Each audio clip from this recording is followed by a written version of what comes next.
सुंदरवन जंगल में रानू चिड़िया अपनी छोटी सी बेटी गुड़िया के साथ रहती थी। रानू बहुत गरीब थी, लेकिन वो स्वाभिमानी और मेहनती थी। वो जंगल में घूम घूम कर दाने चुगती और अपने बेटी का पेट पालती थी। लेकिन जंगल के अमीर और घमंडी पक्षी कालू कौवा और कालिया चील हमेशा रानू को परेशान करते थे।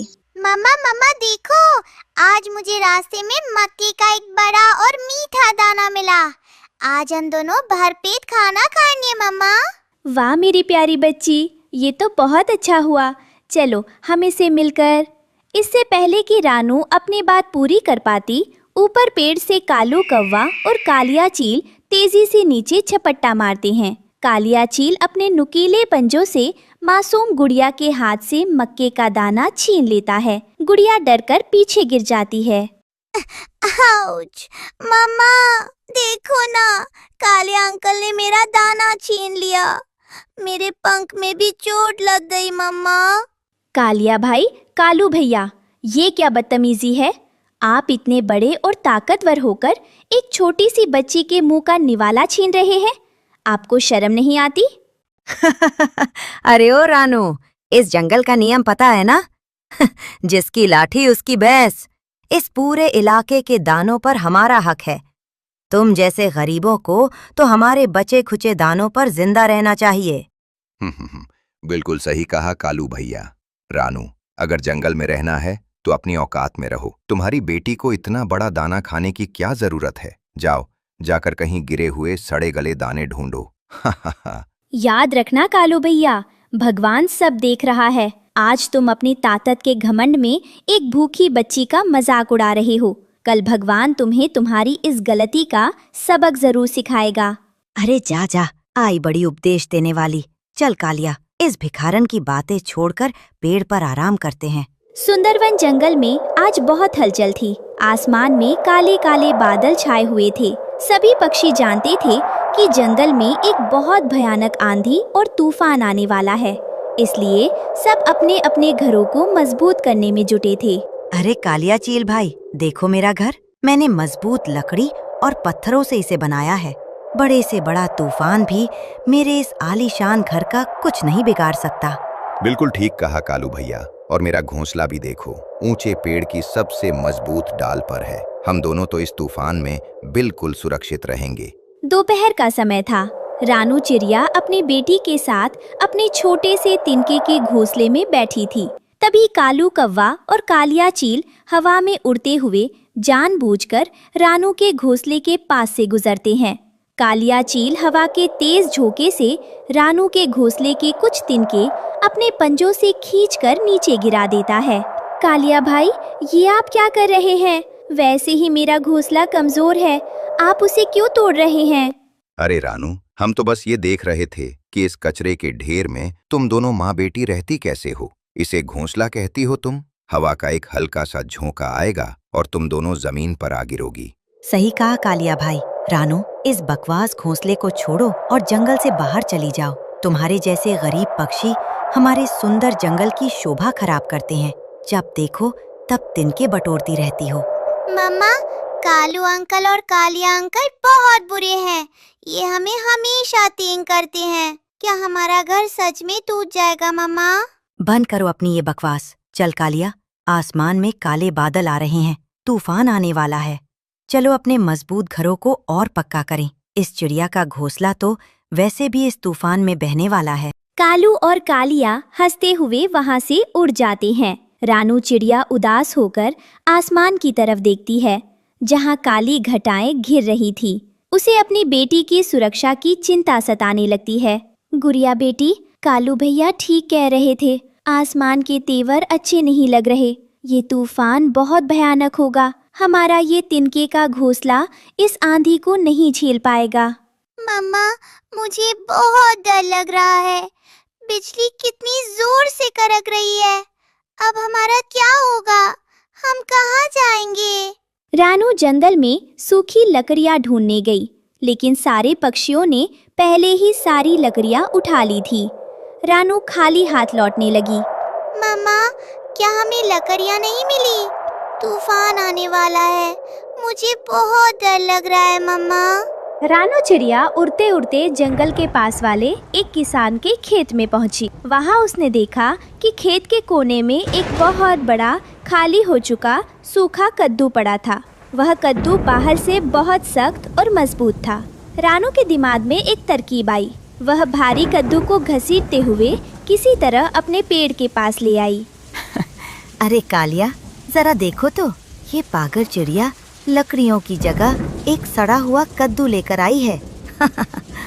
अरे ओ रानू, इस कद्दू में रहोगी क्या? पहली ही बारिश में ये कद्दू सड़ जाएगा और पानी में बह जाएगा। अपनी जान प्यारी है तो ये बकवास छोड़ दो। कालू भैया, कालिया भाई, मेहनत से बनाई गई कोई भी चीज बेकार नहीं होती। मुझे मेरी मेहनत और ऊपर वाले पर पूरा भरोसा है। रानू ने उनकी बातों पर ध्यान नहीं दिया। वो दिन रात एक करके अपनी चोंच से उस कद्दू के अंदर नक्काशी करने लगी। उसने अंदर का सारा हिस्सा साफ किया, सूखी और मुलायम घास बिछाई और कद्दू में एक छोटा सा सुंदर दरवाजा और खिड़की बना दी। देखते ही देखते एक बेहद खूबसूरत और अनोखा कद्दू का घर तैयार हो गया। वाह मम्मा, ये तो जादुई घर है। ये कितना सुंदर और आरामदायक है। अब हमें तूफान से डरने की जरूरत नहीं है। हाँ मेरी प्यारी बेटी, आज हम इसके अंदर बिल्कुल सुरक्षित रहेंगे। और आखिर में वही हुआ जिसका डर था। रात होते ही जंगल में एक भयानक आंधी और मूसलाधार बारिश शुरू हो गई।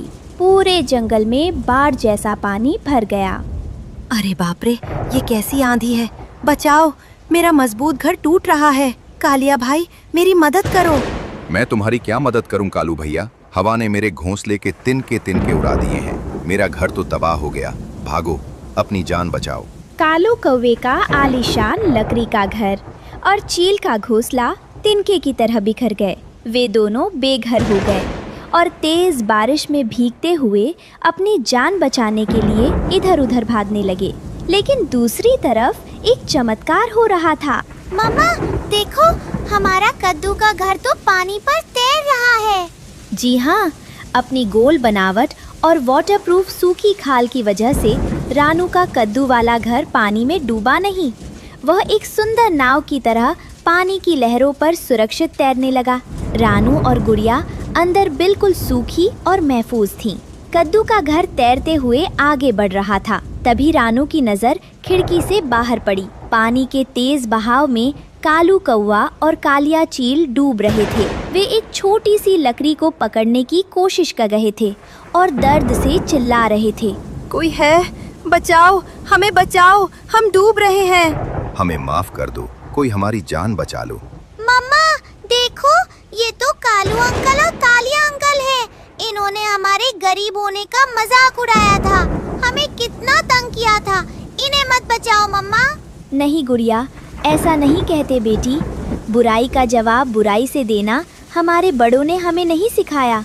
जो मुसीबत में काम आए वही सच्चा पड़ोसी होता है। आज अगर हमने अपनी पुरानी करवाहट की वजह से इन्हें नहीं बचाया तो इंसानियत डूब जाएगी।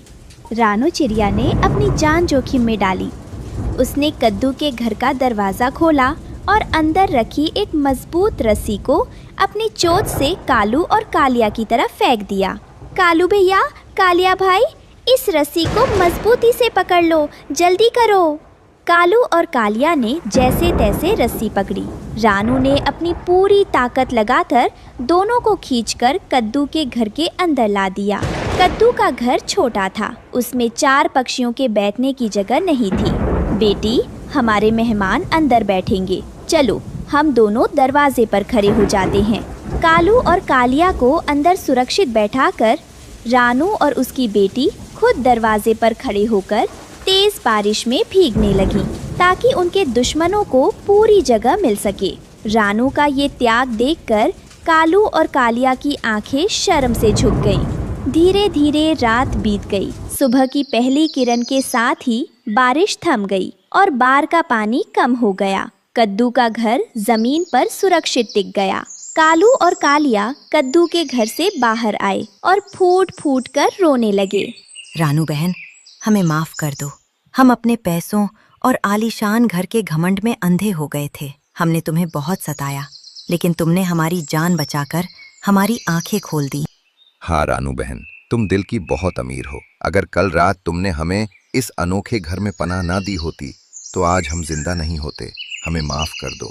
कालू भैया, कालिया भाई, अब रोना बंद कीजिए। सुबह का भूला अगर शाम को घर लौट आए तो उसे भूला नहीं कहते। हम सब एक ही जंगल का परिवार हैं।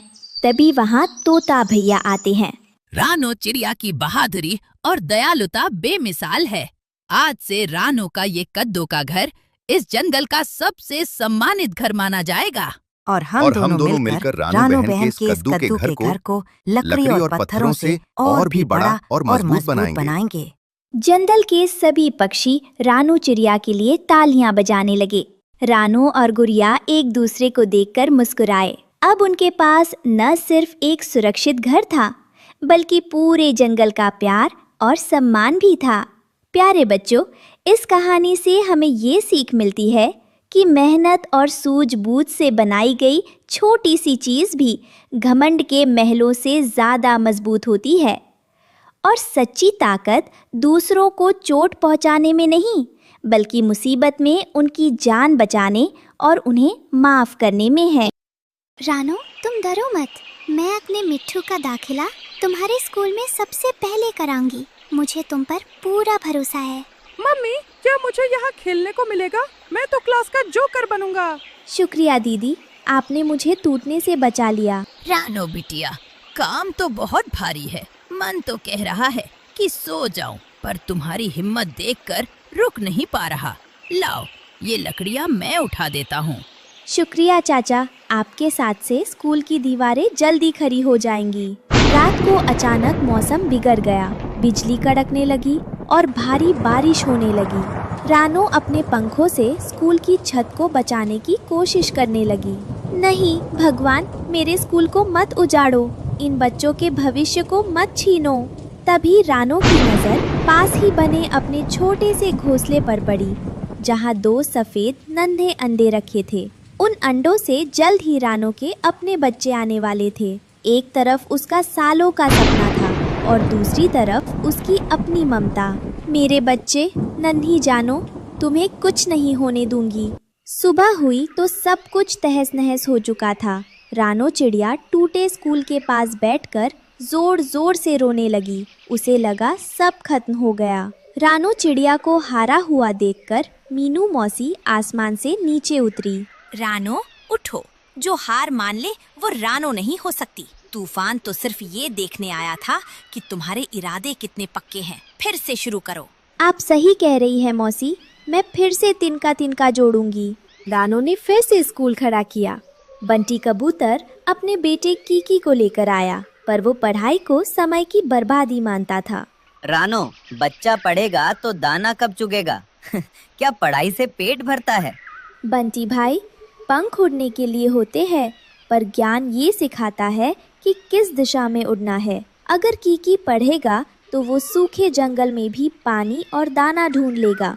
पढ़ाई पेट नहीं भरती, पर पेट भरने का सही रास्ता दिखाती है। पापा, मुझे भी समझदार बनना है। बंटी सोच में पड़ गया और पहली बार पढ़ाई की अहमियत समझी। जंगल के बीचों बीच बहती एक शीतल नदी का किनारा, जहां अक्सर दोपहर के वक्त जंगल की सभी चिड़िया पानी पीने और अपनी थकान मिटाने आती है। आज यहाँ बबली कबूतरी अपनी गपशप की महफिल जमाए बैठी थी। अरे बहनों, सुना तुमने? रानो अब उन छोटी बच्चियों को भी स्कूल बुला रही है। अरे भाई, उन्हें पढ़ाकर क्या होगा?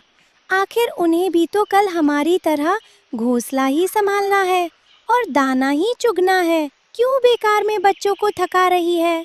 तभी रानो चिड़िया वहाँ मटका भरने आती है और बबली की बात सुनकर वहीं रुक जाती है।